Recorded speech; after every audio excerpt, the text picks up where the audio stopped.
Laziness is creeping around the corner for us at all times. It keeps us in the shallows of what we do instead of allowing us to go out into the deep and dive deep into new and creative ideas. So in this video, I am going to share ways that we can break out of our laziness. It's easy to slip into laziness in our creativity, in our artistry. We do it in other areas of our life, right? And it's not necessarily the bad thing. Sometimes our brains are helping us, right? Getting through a difficult time at work, getting through a hard season with family and friends. Like, we create ways that we cope, and sometimes those are ways to protect us, and it's healthy. But laziness just in general is so easy to kind of lose track of in the way that it creeps into our lives. I remember in high school when we were assigned books to read, it's like, hey, you got to read this history book or whatever. And the temptation to not go on SparkNotes and just read the full book synopsis was extreme. It was like, how can I not use this resource that's going to save me a bunch of time and give me all the important plot points without having to read this historical and important work of fiction, right? And yeah, it's a big deal, because what are you missing by just reading the SparkNotes of something? You're missing the entire book. You're missing the experience of actually reading from this person. In creativity, maybe it's the little corner cuts that you take. Maybe you have a gift of writing, or you wanna excel and grow in your gift of writing, and you know that 5 or 10 minutes of writing every day is gonna help you, but you find yourself doing less and less each day. And then you get to the point where you're not even writing every single day anymore. Same thing with posting things on social media. Maybe you do social media for your work, or you want to post your creative ideas on social media, and you might be working on a post and you're thinking, I don't want to put all the work that is required, or I don't want to finish the piece that's necessary for this post. It doesn't need to be perfect. And you might lie to yourself and say, no one's going to see it. It doesn't matter. And we cut corners, and we are lazy. It just happens. No matter what your artistry is, what your creative gifts and talents are, we all fall into these traps of being lazy. When it comes to laziness, I want to talk real quick about AI and things tools that we have to help us in our creative work. So I use ChatGPT all the time, and it's really good, and it's also really bad, because I now have this thing that can do so much for me. I can ask it questions. I can ask it to problem solve for me. I can also use it to be lazy. I can also use it to cut corners in my creativity. If I use ChatGPT too much, it's going to diminish my creative mind and my critical thinking when it comes to using my creative skills and thinking of new ideas. But at the same time, it's an amazing tool. It's so amazing. There was a graphic that I wanted to make that featured like 30 different people from pictures that I had of them, right? And what I was able to do using tools with AI was do an automatic background removal. A couple years prior, this literally would have taken me days to rotoscope people out, remove the background, but literally with one click. And I'm telling you, 30 out of 30 times, it did not fail. It cut the person out perfectly. And then I was able to kind of create this. It was a joke. I was creating a graphic as a joke where it had all these different people kind of, thrown onto one image. And it was funny. And I knew I only had like an hour to make the whole thing. And I said, if I can't make it in less than an hour, it's not worth doing. And AI was able to help me by doing this one-click automatic background removal. Made an amazing graphic. It was super funny. It was something that I was able to show to people and get a good laugh out of. Like, it was an actual thing that was helpful to people. And it was helpful to me because it saved me days of work. So that's an example of where AI, has helped me in my creativity.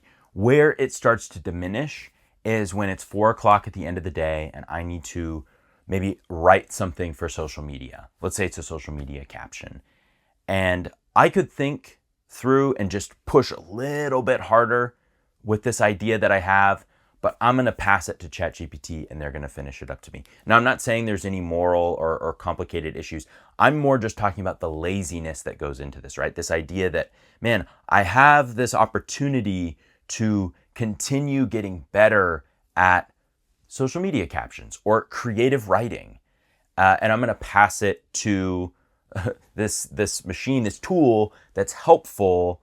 But in this case, how is that impacting me? Is that making me more lazy? Is it making me more likely to just pass the buck to ChatGPT or whatever, sort of AI that you use, and allowing it to come up with the ideas?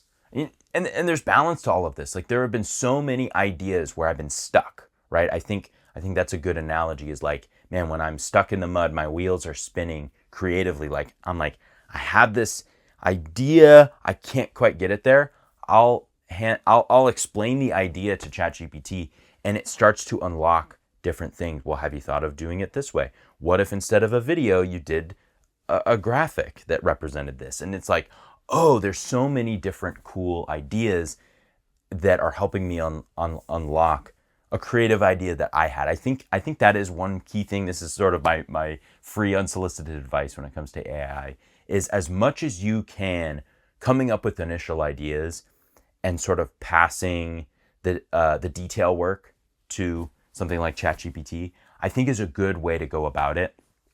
I try to avoid just saying, hey, come up with these ideas. Like, come up with new, fresh ideas. I usually want to say, hey, this is the project I'm working on.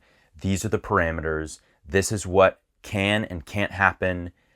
Help me think through this aspect of it, or help me come up with ideas that will be reflected in this aspect of the project, right? There are ways that you can use this as a tool without diminishing your creativity and without getting lazy. Well, to close things out, I want to share basically 3 different ideas that I kind of thought of. They're pretty basic and straightforward, but these are ways that we can overcome laziness, get rid of laziness in our creativity. The first would be to create even when you're tired.